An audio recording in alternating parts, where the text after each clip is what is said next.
She simply bought an old military bag at an ordinary flea market. Inside, there was a hidden compartment that no one had known about for decades. What she found forced her to call the police immediately and uncovered a long-buried secret from the past. Subscribe to the channel. Write in the comments which city or country you're watching from. Martha Higgins woke before dawn, as she always did on Saturdays, long before the light crept between the houses on her quiet Seattle street. At 68, sleep came lightly and ended early, not because her body demanded it, but because her mind had learned a rhythm that no longer needed an alarm. She lay still for a moment, listening to the familiar sounds of her house settling, the distant hum of traffic far beyond her neighborhood, the soft ticking of the clock on her bedside table. There was comfort in the predictability of it all. Since her husband's death years earlier, routine had become both anchor and shield, something solid to hold when the rest of life felt too large or too empty. She rose carefully, pulled on worn jeans and a thick sweater, and moved through the kitchen with practiced efficiency. Water into the kettle, tea leaves into the thermos, a slice of toast left untouched on the counter for later. The house smelled faintly of old wood and lemon cleaner, a scent she associated with safety and ownership, with a place that answered only to her.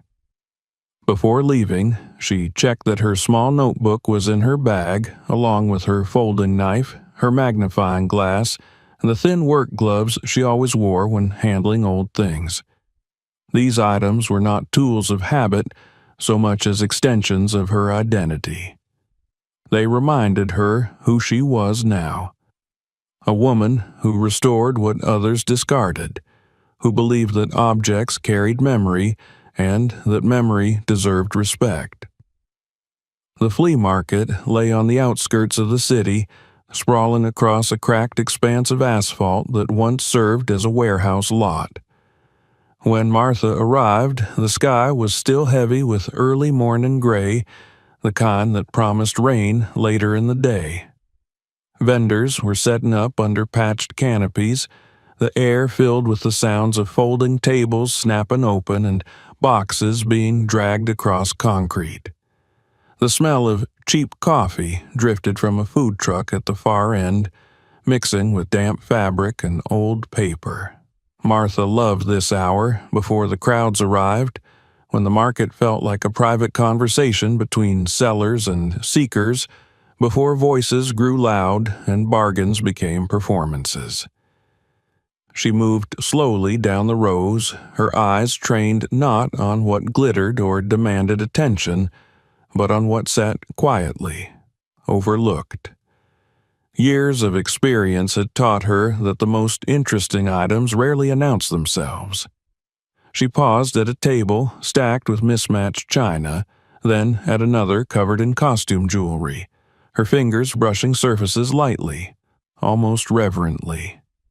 Most of it was familiar, predictable, the kind of clutter that accumulated when lives were lived long enough. She made a few mental notes, but nothing stirred that deeper pull she had learned to trust. Halfway down the third row, her attention snagged on something that did not belong with the rest.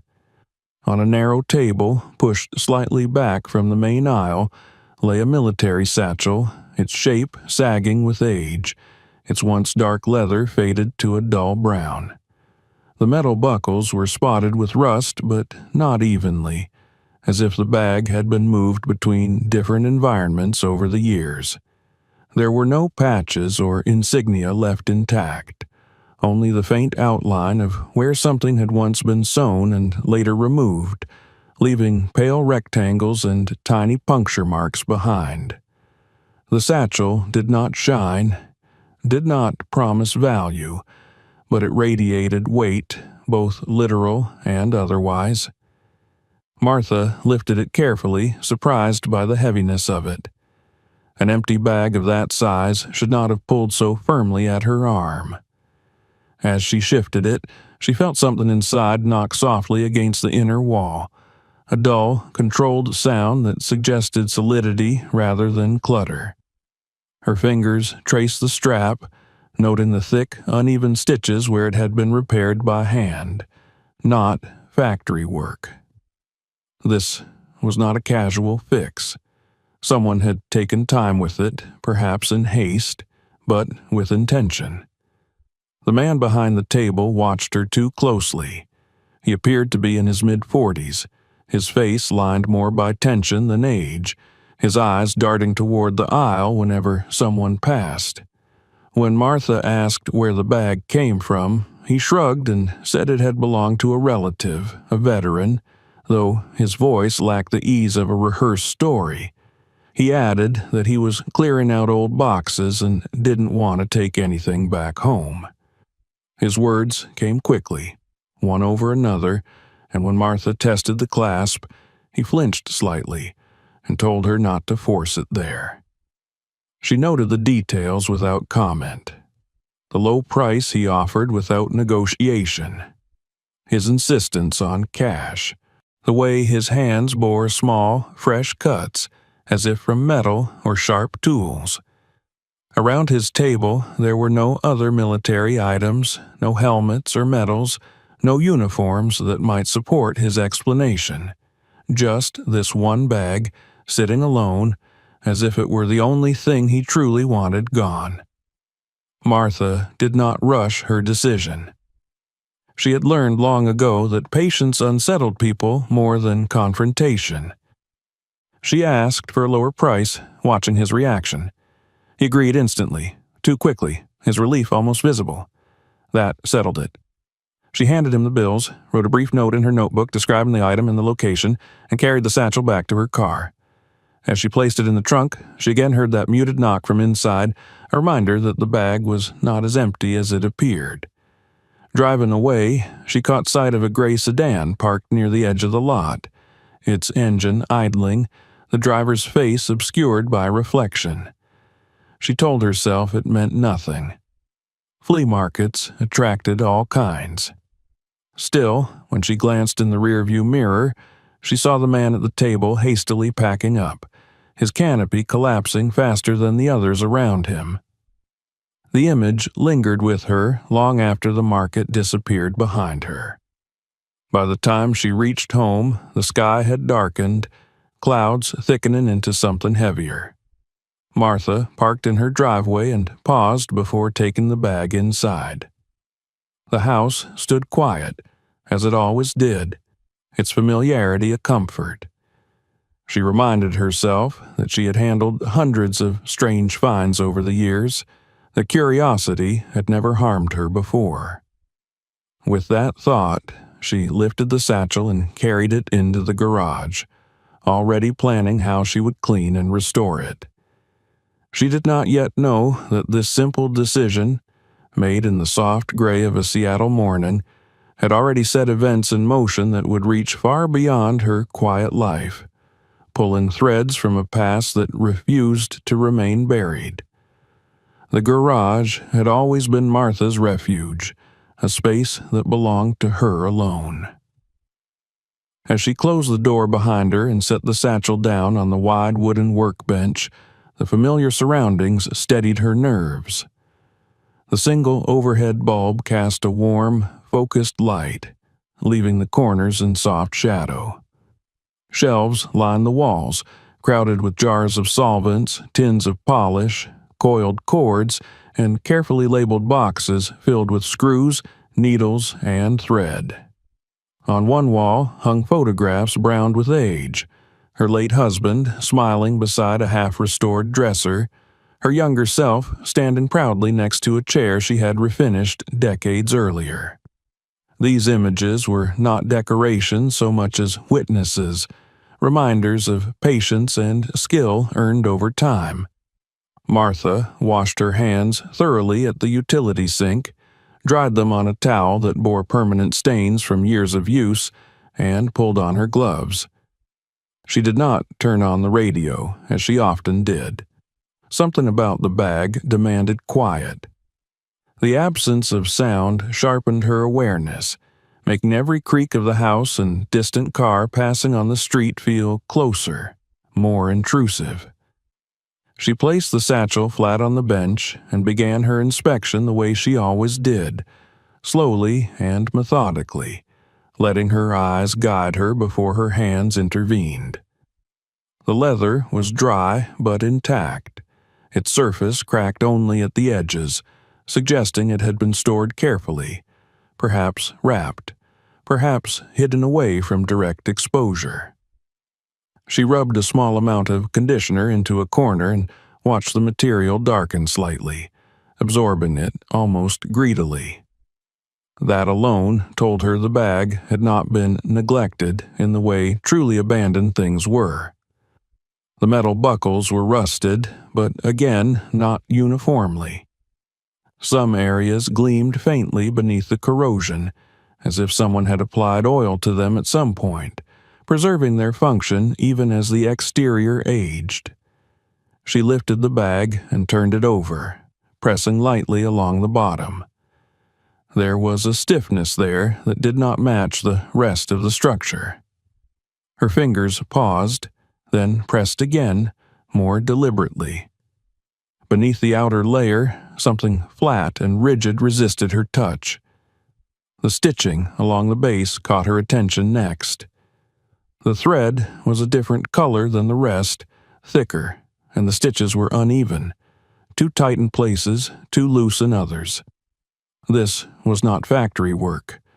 It was repair, or modification, done by someone in a hurry or under pressure. Martha reached for her phone and took a few photographs, documenting the condition as she always did before beginning any restoration. The act felt suddenly less routine, more like evidence gathering. Though she brushed the thought aside, she examined the clasp next, the source of the man's earlier anxiety. It was fused completely, the metal edges pressed so tightly together that even gentle movement was impossible. She applied a rust remover and waited, watching the liquid bead and darken as it worked its way into the seams. When she tried again, nothing moved. The clasp had not simply seized from neglect. It had been forced shut, perhaps struck with a tool, leaving faint dents along the edge that caught the light at certain angles. The decision to use the vise was not one she made lightly. Clamping an antique item always carried the risk of irreversible damage. She hesitated, weighing preservation against the growing certainty that whatever lay inside this bag had been sealed away deliberately. In the end, curiosity won, bolstered by a sense of responsibility she could not quite name. She patted the vise with cloth, secured the satchel carefully, and positioned her flathead screwdriver against the hinge. As she applied pressure, there was a sharp, dry crack, followed by another, and the metal gave way. The moment the clasp broke open, a smell escaped that made her recoil. It was not simply the odor of old fabric or damp leather. There was something sharper beneath it, a chemical tang that prickled her nose and lingered unpleasantly in the air. She stepped back, letting it dissipate, her heart beating faster now. When she leaned in again, she saw that the interior was unexpectedly neat. The lining lay smooth and taut, unfrayed, except for one section near the bottom where the fabric bulged outward slightly, forming an unnatural curve. She pressed it gently, and again felt that solid resistance beneath. Her gaze traced the seam that framed the bulge. The stitches there were crude, almost careless, as if whoever had sewn them had not cared about appearances, only about concealment. Martha straightened, suddenly aware of how quiet the garage had become. Outside, a car passed slowly, tires hissing on damp pavement. She moved to the small window overlooking the driveway and peered out. For a moment, she thought she saw a gray vehicle at the corner, idling, but when she blinked it was gone, replaced by an empty street glistening with recent rain. She told herself she was imagining things. Fatigue and imagination could do strange things, especially when paired with a find like this. Still, she lowered the garage door fully and locked the side entrance, then returned to the bench with renewed caution. Her hands hovered over the bulge in the lining, her instincts urging patience. Whatever was hidden there had waited decades. It could wait a little longer. Martha cleaned the exterior of the bag enough to remove surface grime, careful not to disturb the interior further. As she worked, she noticed small details that reinforced her unease. A faint oil stain near the strap attachment. A crease that suggested the bag had been opened and closed repeatedly over a long period, not used casually, but accessed deliberately. This was not a soldier's forgotten satchel. It was a container, a tool. When she finished, she stepped back and looked at the bag as a whole. Without its clasp, it seemed almost vulnerable now, stripped of its secrecy. Yet the bulge remained, stubborn and silent, a promise of something yet to be revealed. Martha felt the familiar thrill of discovery, tempered now by something colder. She cleaned her tools, washed her hands again, and turned off the light, leaving the satchel where it lay. Inside the house, she locked the doors and checked the windows, a habit she had not indulged in for years. As she poured herself a cup of tea, her thoughts returned to the flea market, to the man's nervous eyes and the speed with which he had folded his table. She wondered what he knew, and more importantly, what he feared. When she finally sat down, the image of the uneven stitches lingered in her mind, a quiet challenge she knew she would not ignore for long. That night, as the rain began in earnest, tapping against the roof in a steady rhythm, Martha lay awake listening. Each sound seemed amplified, each shadow heavier. In the garage, the satchel waited, its secret still hidden, but closer now to the light. Whatever it contained had already begun to reach outward, touching her life in subtle, unsettling ways. And though she did not yet know it, the careful world she had built for herself was already shifting, making room for truths long buried and dangers she could no longer pretend were imaginary. Morning came reluctantly, filtered through thick clouds that dulled the light and muted the world outside Martha's house. She had slept little. Every time she drifted toward rest, her mind returned to the satchel in the garage, to the uneven stitches and the stubborn bulge beneath the lining. The rhythm of the rain had followed her through the night, steady and patient, as if echoing the waiting presence of whatever lay hidden just beyond her reach. When she finally rose, her body felt heavy, but her resolve had hardened into something clear and unyielding. She moved through her morning routine more quietly than usual, careful not to make unnecessary noise, though there was no one else in the house to disturb. As she poured tea into her thermos, she caught herself glancing toward the window that overlooked the driveway, half expecting to see a car she did not recognize. The street was empty. The silence should have been reassuring, but instead it sharpened her awareness, making every detail feel deliberate. In the garage, the satchel sat exactly where she had left it, resting on the workbench beneath the warm cone of light from the overhead bulb.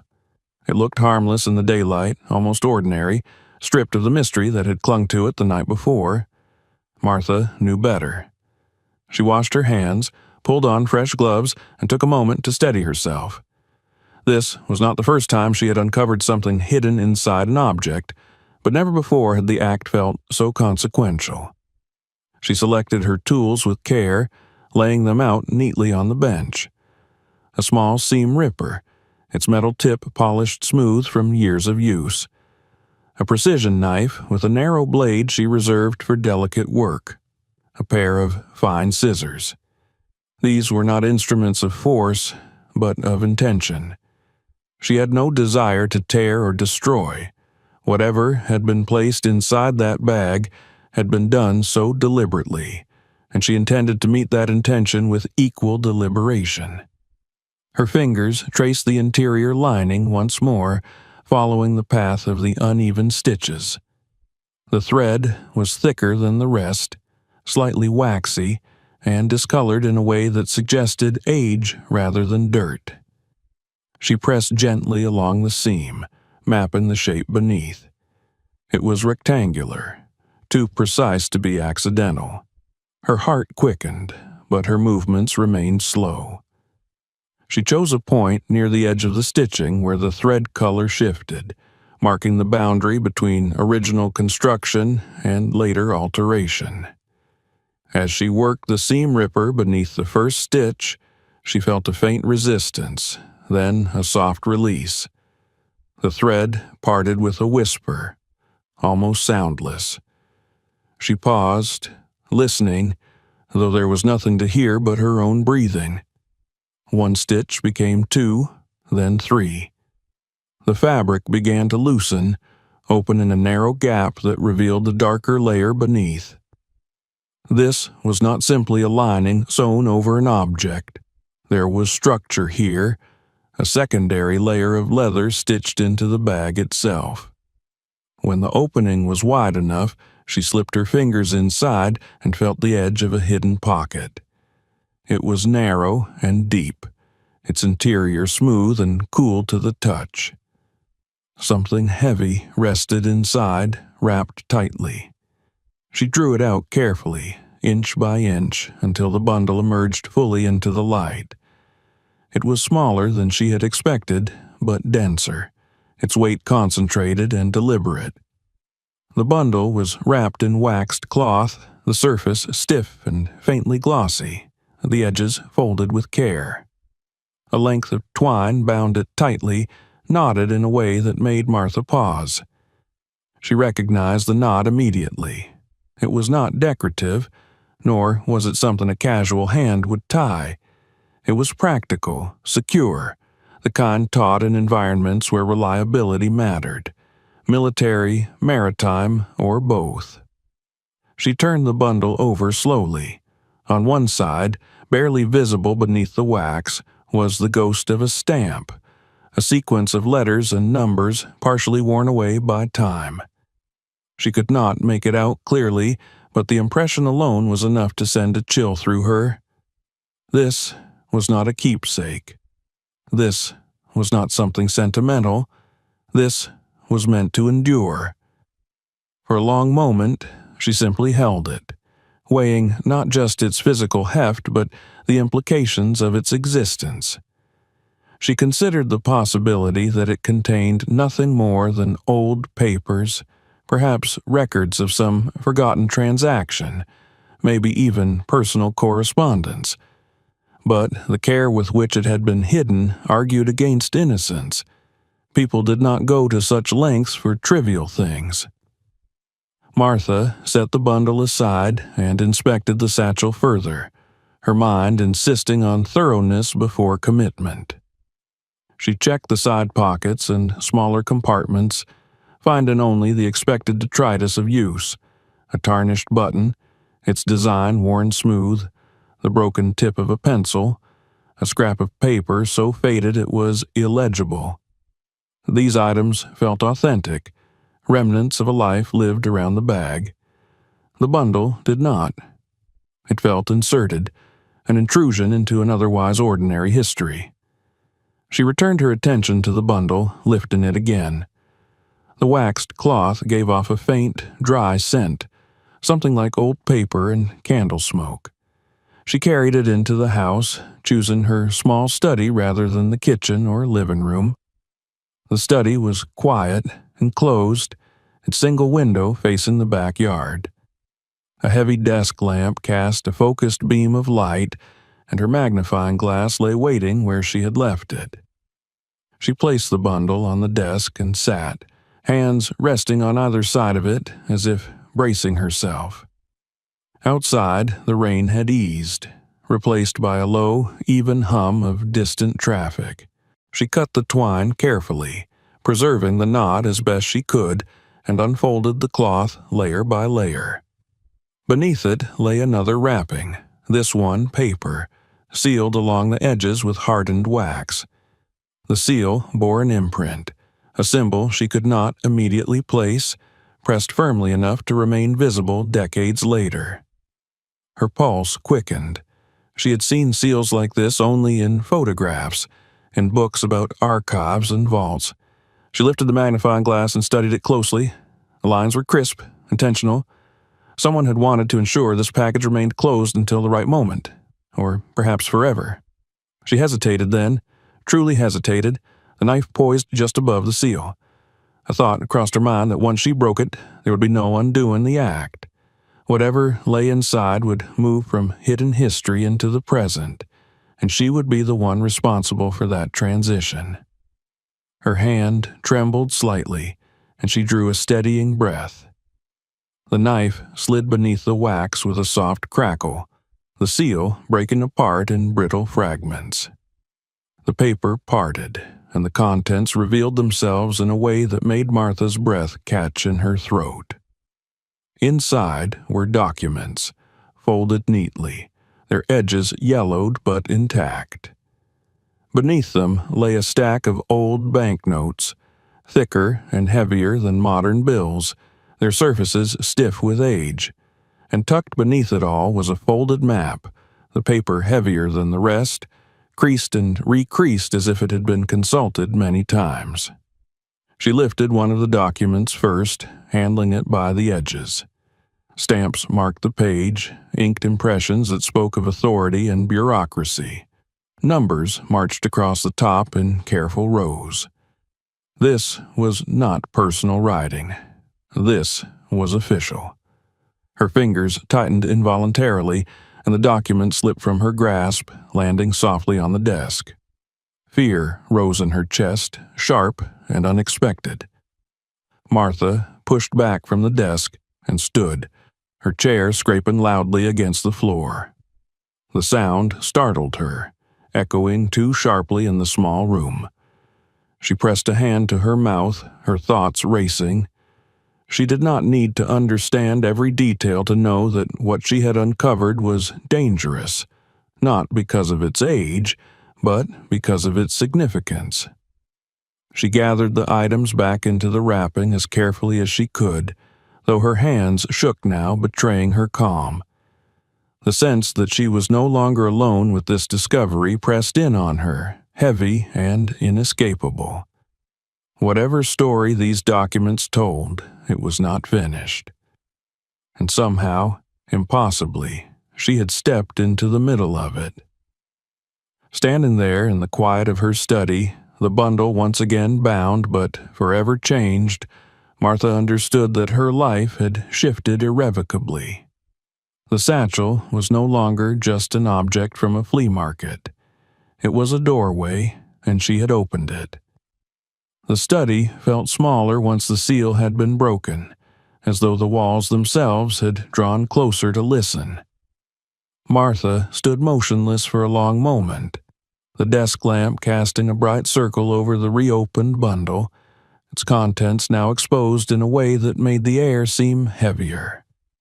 She had rewrapped the items out of instinct, but the images remained fixed in her mind. The official stamps, the unnatural weight of the old banknotes, the deliberate folds of the map. They did not belong to her world of furniture polish and careful repairs. They belonged to another time, and to consequences she could not yet fully grasp. She forced herself to sit again. Fear, she knew, could blur details, and details mattered now more than ever. With slow, controlled movements, she unwrapped the bundle once more, this time laying each item out separately, aligning edges, creating order where she could. The documents came first.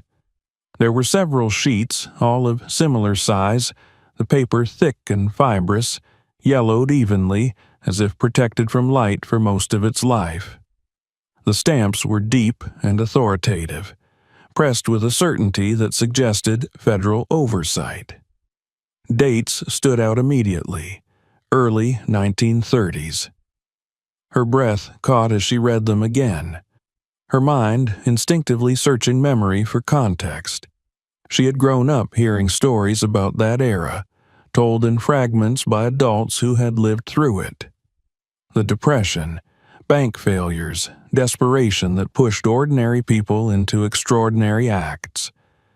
And beneath those stories, always, were darker ones, whispered rather than spoken aloud. Kidnappings, ransoms, crimes that had gripped the nation and then slipped, unresolved, into the background of history. She had been a child when some of those stories resurfaced in old newspaper retrospectives, their headlines shrill even decades later. Her fingers moved to the stack of banknotes. They were not ordinary bills, not the familiar green paper she handled every day. These were gold certificates, their design ornate, the ink faded but unmistakable. She lifted one carefully, holding it beneath the lamp. The serial numbers stood out in crisp, black, handwritten annotations visible along the margin. Someone had taken pains to record these numbers, to preserve them as evidence or insurance. The realization made her stomach tighten. This was not money meant to be spent. It was money meant to be remembered. She counted them once, then again, her movements slow and deliberate. There were more than a handful, enough to represent a significant sum in their time, perhaps life-changing, perhaps life-ending. She imagined hands passing them from one person to another under cover of darkness, the weight of them heavy with fear and expectation. The idea that they had sat, hidden in a satchel lining for nearly a century, was almost impossible to comprehend. The map lay beneath the money, folded into a compact square. When she unfolded it, the paper resisted slightly, its creases deep and well worn. It was hand-drawn, the lines precise but personal, annotated in pencil and ink. Coordinates marked certain points, some circled, others crossed out. Words were written in the margins, short phrases that meant nothing to her yet carried an urgency she could feel even without understanding them. Drop point. Second option, if compromised. Martha leaned back in her chair, her pulse loud in her ears. The pieces were beginning to align, forming a picture she did not want, but could no longer ignore. This was not merely a forgotten cache. This was part of an operation, one that had failed or been interrupted, leaving behind fragments that had waited silently for decades. She thought of the satchel again, of the way the lining had been stitched twice, the care taken to conceal the bundle. Whoever had done this had expected betrayal, or at least uncertainty. The satchel was not just storage, it was leverage, a contingency plan sewn into leather and cloth. Her gaze returned to the documents. One page bore a list of serial numbers that matched those on the certificates. Another contained notations that looked like coded references, initials paired with dates and locations. She did not need to decipher them fully to recognize their nature. This was documentation, meant to be cross-referenced, to prove authenticity. The kind of paperwork that accompanied large sums and larger risks. A sudden wave of cold washed over her as the implications sank in. If these serial numbers were known, if they were recorded somewhere official, then the existence of this bundle connected directly to an open question in history, a missing piece. And missing pieces attracted attention, even after time had dulled most other edges. She reached for her phone without thinking, then stopped, her hand hovering over the device. Calling someone felt necessary but also dangerous. She did not yet know who should be trusted with this information or whether trust was even relevant anymore. Her eyes drifted back to the map, to a point marked near what appeared to be a body of water.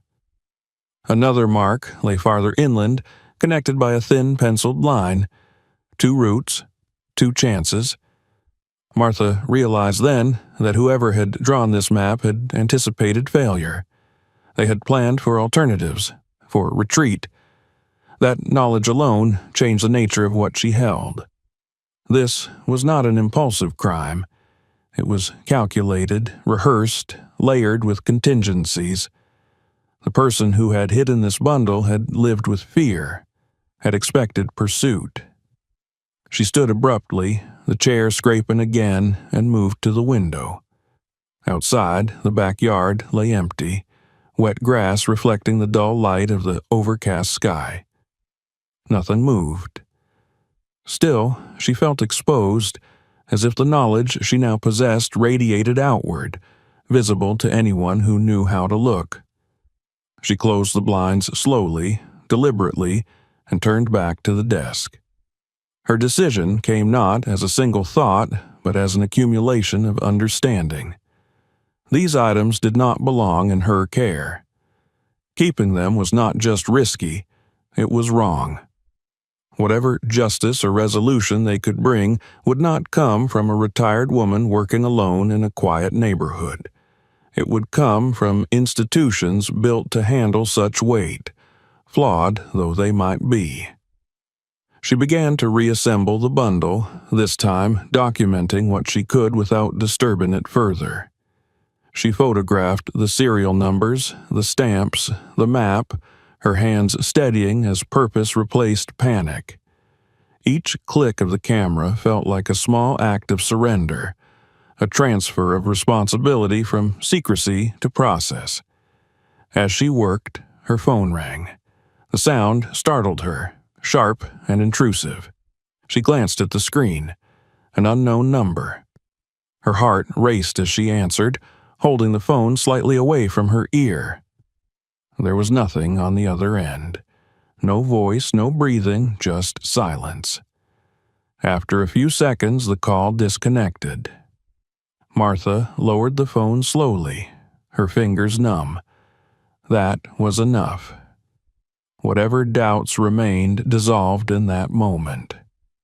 She gathered the bundle fully, wrapping it as closely as she could to its original state, and placed it back into the metal tin she had used earlier. The weight of it seemed greater now, as if the knowledge it carried had added to its mass. She sat at the desk for several minutes afterward, staring at the closed container. The study was quiet again, but the silence no longer felt neutral. It pressed in, expectant. She knew what she had to do next, even if the act frightened her. The truth had surfaced, carried forward by chance and curiosity, and it demanded acknowledgement. When she finally stood, the decision was complete. She would call the police. Not tomorrow, not after more thought, now. The past had reached into her present, and the only way forward was to bring it fully into the light, no matter what shadows that might cast.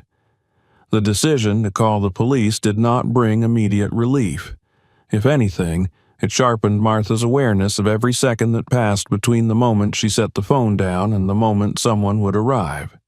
She sat at the desk with the metal tin closed in front of her hands folded tightly in her lap, as if to keep them from shaking. The silence in the house felt unnatural now, stretched thin by anticipation. Outside, the clouds hung low, muting the afternoon light and casting everything in a flat, colorless gray that made time feel suspended. When the knock finally came, it was firm, but not aggressive. A practice sound meant to announce authority without alarm. Martha rose slowly, her joints protesting, and walked to the front door. She checked the peephole before opening it, another habit she had not indulged in for years. 2 uniformed officers stood on the porch, their posture attentive but calm. The sight of them, real and solid, grounded her in a way nothing else had since she opened the satchel. She led them into the house, explaining briefly that she had found something unusual inside an item she purchased earlier that day. Her voice sounded steadier than she felt, as if it belonged to someone else entirely. In the study, she gestured toward the desk where the tin waited. One of the officers put on gloves immediately, his movements careful and precise, while the other asked her to recount everything from the beginning.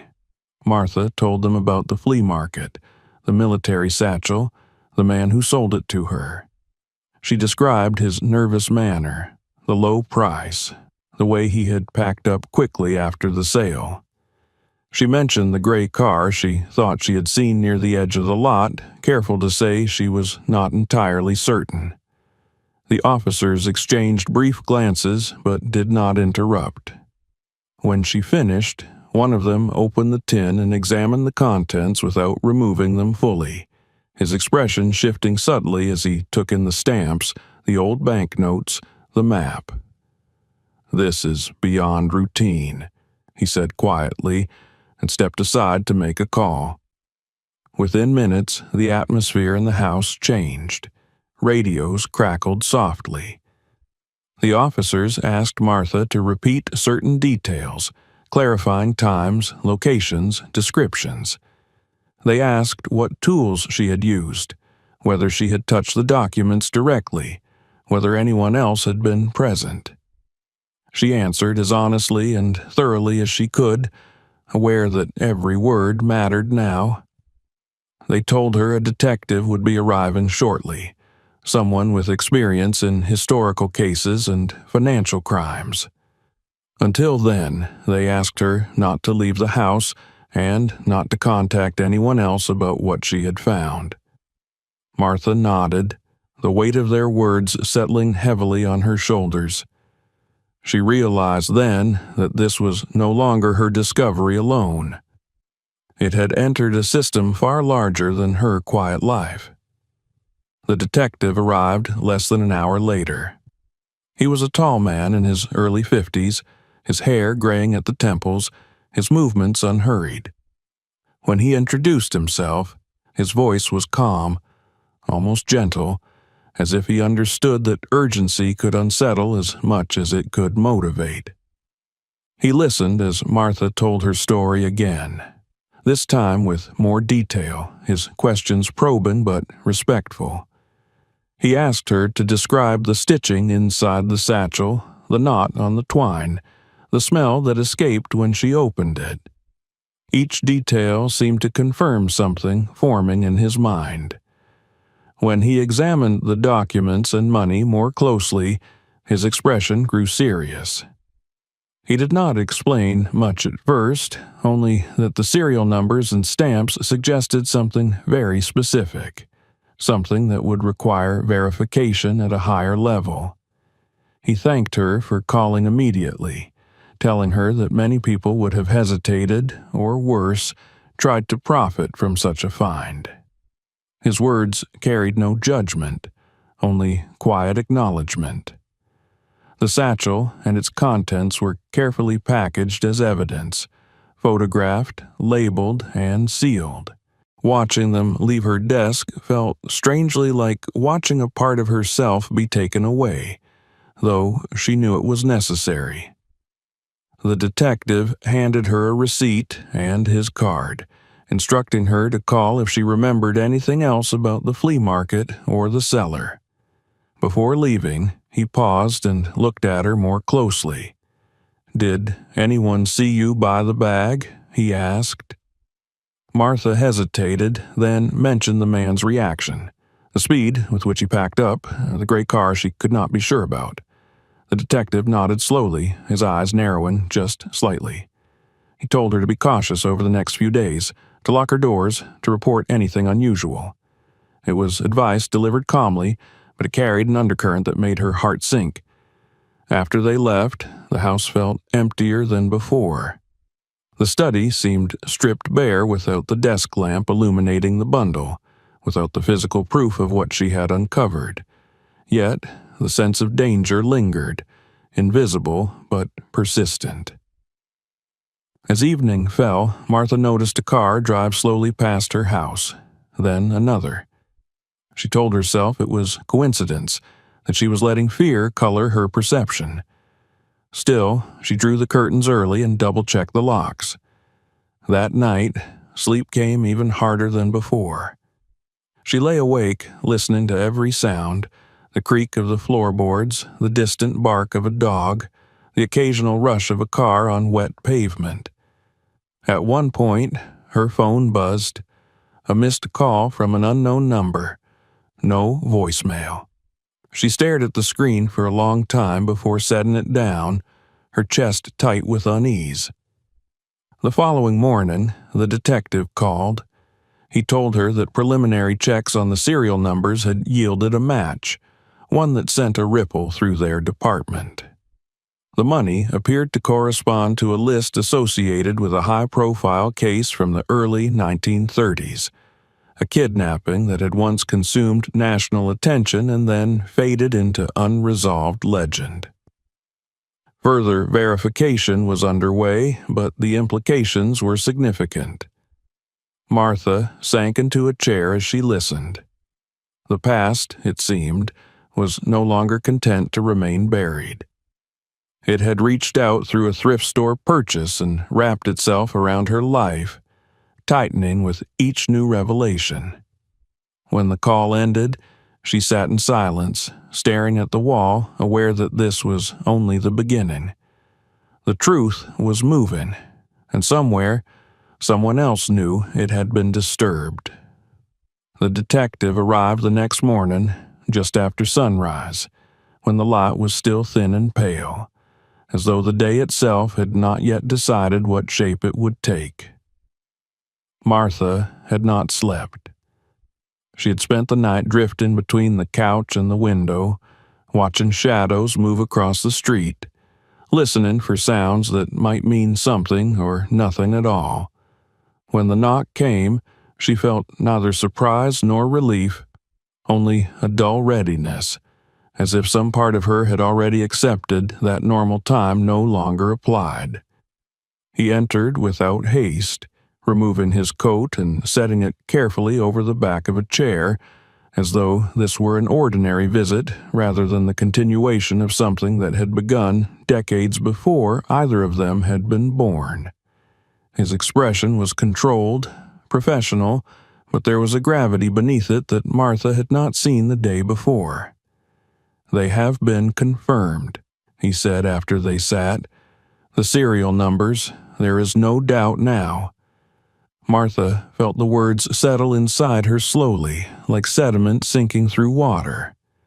She had known, of course. From the moment she saw the documents, from the instant the seal cracked open, some instinct had already reached this conclusion. Hearing it spoken aloud did not shock her. It anchored her. The detective explained carefully, choosing his words with precision. The gold certificates found in the satchel matched a portion of a ransom payment tied to a kidnapping in 1932, one of the most notorious crimes of its time. The case had dominated headlines for months. A child taken, a nation transfixed, a ransom paid under intense public pressure. Some of the money recovered, some of it never found. For nearly a century, that missing portion had remained an unanswered question. The assumption had always been that it was lost, spent, destroyed, or scattered beyond recovery. What Martha had uncovered proved something else entirely. Someone had kept it. Someone had planned for the long term. He slid a folder across the table. Inside were photocopies of old newspaper clippings, blurred photographs, typed reports with language that felt distant and formal. Martha studied them slowly. Faces stared back at her from another era, their expressions frozen in black and white, unaware of how much of their story had been left unresolved. The map, the detective continued, was perhaps the most significant element. It corresponded with partial descriptions from witness statements given at the time. Mentions of a secondary location, a contingency that investigators could never confirm, until now. Martha traced one of the copied lines on the map with her finger. The shape felt familiar. She realized with a jolt that one of the marked areas lay within a few hours' drive of the city, near a stretch of land she had passed countless times without noticing. The idea that something so important had been hidden in plain sight for generations made her stomach tighten. This was not just about money, the detective said. This was about an accomplice, someone who was never identified, someone smart enough to take their share and vanish without a trace. The satchel, he explained, fit the profile. Military surplus was common in the years following the First World War, and individuals with access to logistics and supplies often knew how to modify equipment discreetly. A hidden pocket sewn into a bag was not just concealment. It was preparation. Insurance. Martha listened, her thoughts drifting briefly to her father's stories about the Depression years, how people whispered about men who suddenly disappeared, about fortunes rumored but never seen. At the time, such stories had sounded like folklore. Now she understood that some folklore was simply truth that had outlived its witnesses. The detective's voice softened as he spoke about the cold case itself. Many of the original investigators were long gone. Files had been archived, revisited occasionally by historians or journalists, but never reopened in any meaningful way. What Martha had found was not just evidence, it was leverage, a missing piece that gave context to everything else. She asked then the question she had been holding back since the phone call the night before. Are we in danger? The detective did not answer immediately. He folded his hands, considering. He said that anyone directly involved in the original crime would be dead by now. But knowledge had a way of passing down through families, especially when money was involved. The man who sold her the satchel had not acted randomly. Whether he understood the full significance of what he possessed or not, he had known enough to want it gone. That knowledge was what concerned them now. The department had already begun tracing his identity. Cameras from the flea market were being reviewed, witnesses questioned.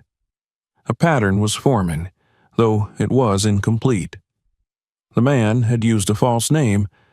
The vehicle he arrived in did not belong to him. He had taken steps to avoid being followed, but not enough to disappear entirely. The detective paused, then asked Martha something she had not expected. Would you be willing to come with us to the location marked on the map? The question hung in the air between them. She stared at him, searching his face for reassurance or warning. He explained that her presence could help establish a clear chain of discovery, that she was not required to go, that it might be safer if she did not. But there was an urgency in his tone that suggested time mattered. Martha felt the weight of the choice settle over her. She thought of the satchel, of the hands that had sewn the hidden pocket, of the decades the bundle had waited. She thought of the phone call with no voice, the slow-moving car outside her house, the sense that someone else was paying attention now. If she stayed behind, the story would continue without her. If she went, she would see it through. She agreed. That night, she packed a small bag, her movements steady despite the tension coiled inside her. She checked the locks twice, then sat at the kitchen table with a cup of untouched tea, listening to the refrigerator hum. Near midnight, there was a sound at the gate. A metallic click, subtle but unmistakable. Martha froze. She did not move toward the window. She did not call out. She waited, her breath shallow until the sound faded into silence. When she finally exhaled, she understood something with quiet certainty. Whatever had been buried for nearly a century was no longer content to remain hidden. And, by opening the satchel, she had become part of its return. They left before dawn, when the city was still half asleep, and the streets lay empty under a thin veil of mist. Martha sat in the back seat of the unmarked car, her hands folded around her bag, watching familiar neighborhoods slide past the window and give way to industrial outskirts, and then to long stretches of road bordered by dark trees. She had agreed to come with the investigators, knowing full well that once she did, there would be no simple return to the quiet anonymity she had lived in for so many years. The decision felt heavy, but not regrettable. It felt necessary, as though the path had already been chosen the moment she lifted the satchel from the flea market table. The detective sat in the front passenger seat, speaking quietly into his phone, relaying updates to other units. From fragments of conversation, Martha understood that the search for the seller had intensified overnight. Footage from nearby cameras had confirmed his presence at the market, his arrival and departure times, and the direction he had driven afterward. What they did not yet have was his true identity. He had used a name that led nowhere, an address that belonged to a demolished building, and a vehicle registered under a shell company. None of that surprised the detective. It only confirmed that the man had known enough to be cautious. As the car turned onto a narrower road, the detective twisted slightly in his seat to address Martha. He reminded her again that she was free to turn back, that her role as the discoverer of the evidence had already been documented. Martha shook her head slowly. She had not slept enough to feel fearless, but she felt resolved. The map, the documents, the money, all of it had passed through her hands. She wanted to see where it led, to stand at the place someone else had once marked as vital enough to remember for a lifetime. The location lay near a stretch of water, where forest thinned into marshland and the ground softened underfoot. When they arrived, other vehicles were already there, parked discreetly among the trees. Officers moved with quiet purpose, scanning the area, marking points on their own copies of the map. The air was cool and damp, carrying the scent of wet earth and decaying leaves. It was the kind of place people passed without noticing, a landscape defined by its refusal to draw attention. Martha stepped out of the car slowly, the uneven ground forcing her to watch each step. She studied the surroundings, comparing them to the hand-drawn map she had memorized in fragments. The curve of the water line matched. So did the cluster of trees marked by a small symbol she had not understood at first. Standing there now, she realized it represented an old marker post, long since fallen and half buried. The investigators began their search methodically, metal detectors sweeping the ground, probes testing for hollow spaces beneath the soil. Time stretched as they worked, the quiet broken only by the occasional murmur of instructions or the soft beep of equipment. Martha waited with the detective near the edge of the clearing, her gaze fixed on the water. She imagined the night this place had last been used, the tension of footsteps approaching, the fear of being seen. After nearly an hour, one of the officers called out. They had found something. A section of ground where the soil composition changed abruptly, disturbed long ago and never fully settled. The team moved in carefully, clearing debris, digging by hand. What emerged first was rusted metal, the corner of a box eaten away by time. As more earth was removed, its shape became clear. It was a container, smaller than Martha had expected, but solid. When they opened it, the contents were sparse but telling. There were remnants of packaging, fragments of waxed paper, and beneath them a handful of items that made the detective exhale slowly. A corroded firearm, its serial number still faintly legible. A folded piece of fabric bearing a symbol that matched one found in the satchel, and at the bottom, wrapped in decayed cloth, a small leather notebook. The notebook was fragile, its pages brittle. The detective handled it with care, flipping through just enough to confirm its significance. Names appeared, written in a cramped hand. Dates, places, notations that matched entries on the documents Martha had found. This was not the full treasure some might have imagined. It was something far more valuable. It was proof. As the evidence was secured, another team worked simultaneously on the other side of the investigation. The cellar. Word came through the detective's phone in clipped updates. They had identified a likely name tied to the shell company that owned the vehicle. The name belonged to a man declared dead nearly 20 years earlier. A death certificate existed. So did a trail of inheritance that led to a grandson, a man in his 40s who had recently fallen into financial trouble. The pieces aligned with unsettling clarity. The seller had not been a random opportunist. He had been cleaning out the belongings of a relative who had lived and died under an assumed name, a man who had carried a secret until the end. The satchel had been found among those belongings, and whatever the seller understood about it had been enough to frighten him into wanting it gone. He had chosen the flea market not to profit, but to sever the connection. That connection, however, had not been severed cleanly. When Martha returned home later that day, escorted by an unmarked car, she felt the tension return the moment she stepped onto her porch. Something was different. The detective noticed it too. The gate stood slightly ajar. The grass along the side of the house was flattened in a way it had not been before. Inside, nothing appeared stolen, but the sense of intrusion was unmistakable. On the kitchen table lay a folded piece of paper. No envelope, no name, just a single sentence written in block letters.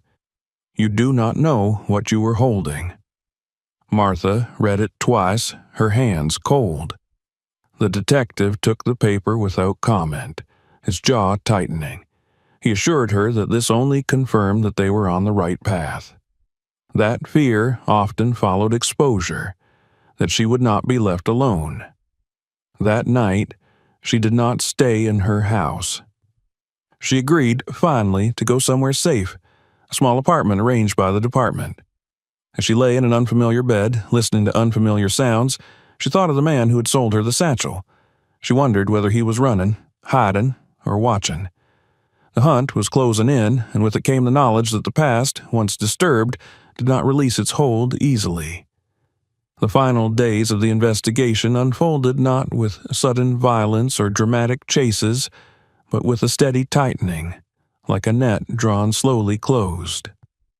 From the temporary apartment where she had been placed for her own safety, Martha followed events through measured conversations with the detective, through fragments of information offered carefully, as if too much at once might overwhelm her. She felt older during those days, not in body, but in spirit, as though the weight of history had settled onto her shoulders and refused to lift until the truth was fully spoken aloud. The man who had sold her the satchel was found 2 days later. He had not fled the city, nor had he gone far. He had retreated instead into anonymity, staying with acquaintances under false pretenses, moving just enough to avoid patterns. When they finally brought him in, it was without spectacle. No resistance, no protest. Only a look of exhaustion that seemed to drain him the moment he realized there was nowhere left to run. The detective met with Martha the following afternoon. They sat in a small conference room, the kind designed to be neutral and unremarkable, its walls bare, its lighting flat. He spoke plainly, without embellishment, as though careful language was no longer necessary.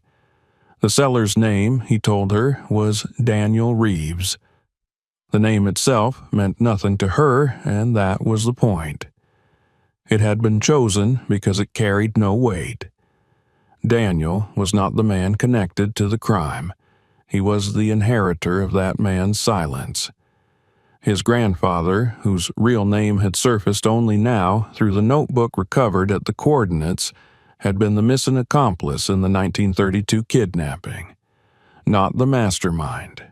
Not the one who took the child, but the one who handled logistics, who arranged transport, who ensured that contingency plans existed if things went wrong. The one who took a portion of the ransom and vanished before betrayal could find him. He had lived quietly for decades under different names, moving when necessary, never drawing attention, never spending the money in ways that would raise suspicion. The gold certificates had remained untouched, their serial numbers too dangerous to circulate. Instead, they were hidden, preserved, waiting.